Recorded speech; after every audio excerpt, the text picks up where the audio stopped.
Assalamualaikum warahmatullahi wabarakatuh. Perkenalkan, saya Sezi Solevina Putri dengan NIM akhir 078 dari kelas 5A.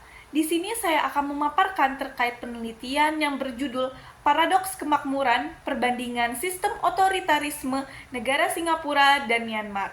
Video ini dibuat untuk memenuhi salah satu tugas mata kuliah Politik dan Pemerintahan Asia Tenggara yang diampu oleh Ibu Eli. Penelitian ini dilatar belakangi oleh studi perbandingan politik yang mengalami paradoks fundamental. Kesamaan sistem politik otoriter antara kedua negara tidak menjamin hasil ekonomi yang sama. Fenomena yang kontradiktif ini terjadi di Asia Tenggara melalui perbandingan kasus Singapura dan Myanmar. Singapura merupakan negara yang menerapkan sistem otoriter, tidak memiliki sumber daya alam, tetapi berhasil menjadi negara yang makmur dari salah satu pusat keuangan paling dinamis di dunia. Singapura bahkan termasuk dalam 10 negara terkaya di dunia berdasarkan PDB per kapita. Sedangkan Myanmar juga menerapkan sistem otoriter. Negara tersebut kaya akan sumber daya alam yang melimpah, seperti kayu keras, batu mulia, emas, dan lahan yang subur. Tetapi berbanding terbalik dengan Singapura, negara ini justru mengalami krisis ekonomi dan terjerumus dalam kemiskinan tinggi. Oleh karena itu, penelitian ini bertujuan untuk menganalisis disparitas hasil ekonomi yang kontras tersebut dengan menetapkan sistem otoritarisme yang dianut oleh kedua negara tersebut. Penelitian ini menggunakan teori institusi dari Douglas North untuk menganalisis varian hasil ekonomi yang ekstrim di bawah kerangka politik yang serupa. Nah, institusi ini didefinisikan sebagai aturan main dalam masyarakat atau batasan yang diciptakan manusia yang membentuk interaksi politik, ekonomi, dan sosial. Institusi di sini menentukan struktur insentif dalam perekonomian yang memengaruhi keputusan investasi dan inovasi.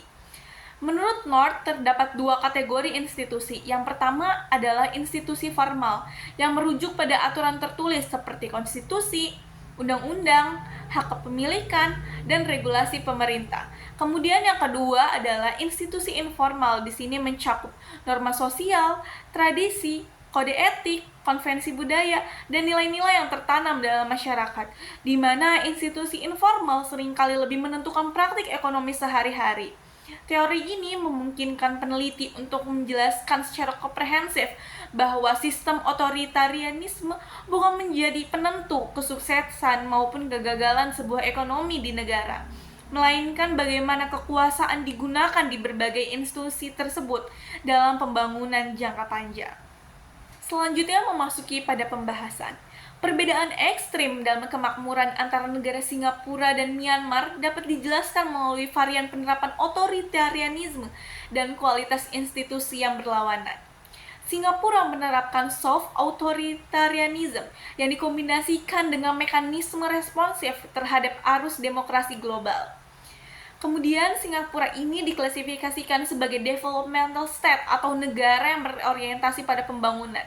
Kita bisa lihat dalam kualitas institusinya, di mana institusi informal yakni meritokrasi dan anti korupsi yang dipegang teguh oleh negara tersebut secara konsisten dapat memperkuat institusi formal yang pro pasar. Nah, dalam hal tata kelola juga, dengan model yang diterapkan dalam sistem otoritarianisme dari Singapura ini yang mengutamakan stabilitas politik yang absolut untuk menarik investasi global, efisiensi birokrasi kelas dunia, dan juga perencanaan yang jangka panjang, di mana dengan sistem merit yang ketat, gaji pegawai negeri yang kompetitif, dan lembaga anti korupsi yang independen atau yang kita kenal dengan CPIB, yang membuat Singapura menjadi salah satu negara yang sangat bersih dari korupsi. Bahkan ia ini mendapatkan IPK yaitu 83/100, di mana kontrol politik juga yang kuat ini digunakan sebagai salah satu senjata guna menciptakan pemerintahan yang bersih dan akuntabel, mendorong investasi yang produktif, serta mencapai kesejahteraan yang ekstrim. Sedangkan Myanmar berbanding terbalik dengan Singapura, di mana Myanmar menerapkan hard authoritarianism dengan kekuasaan militer yang mendominasi seluruh aspek kehidupan politik negara. Myanmar ini diklasifikasikan sebagai extractive state atau negara yang berorientasi pada perampasan sumber daya.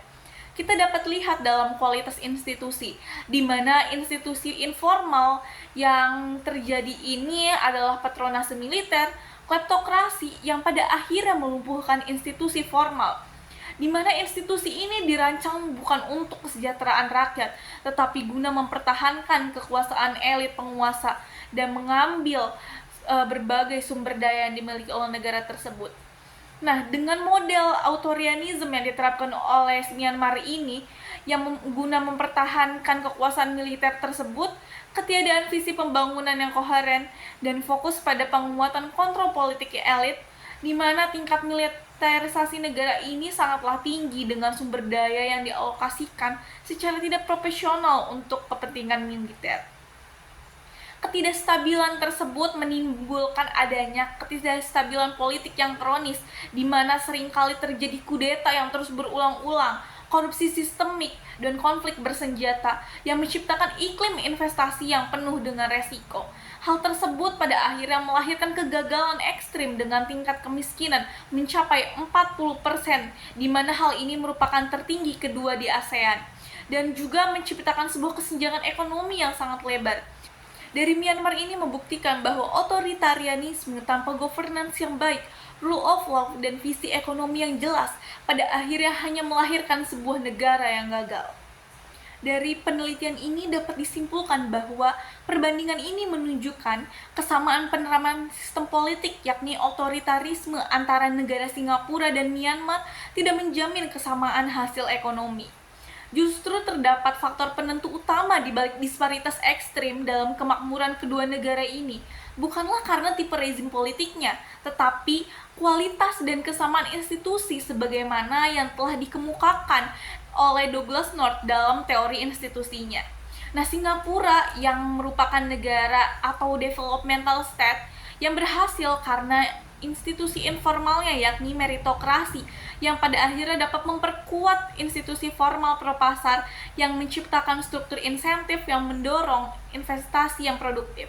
Sedangkan Myanmar yang lebih ke ekstraktif state ini justru gagal karena institusi informalnya, yakni kleptokrasi militer yang berusaha melumpuhkan institusi formal demi meraih kekuasaan dan kekayaan, sehingga menciptakan insentif yang destruktif. Dengan demikian, perbedaan ini menjadi manifestasi yang sangat nyata terkait bagaimana kualitas aturan tidak tertulis, yakni institusi informal yang berlaku, bukan hanya sekedar label politiknya saja, tetapi menentukan apakah suatu rezim akan menciptakan kemakmuran atau justru menjauhkannya. Cukup sekian yang bisa saya sampaikan, kurang lebihnya mohon maaf. Wassalamualaikum warahmatullahi wabarakatuh.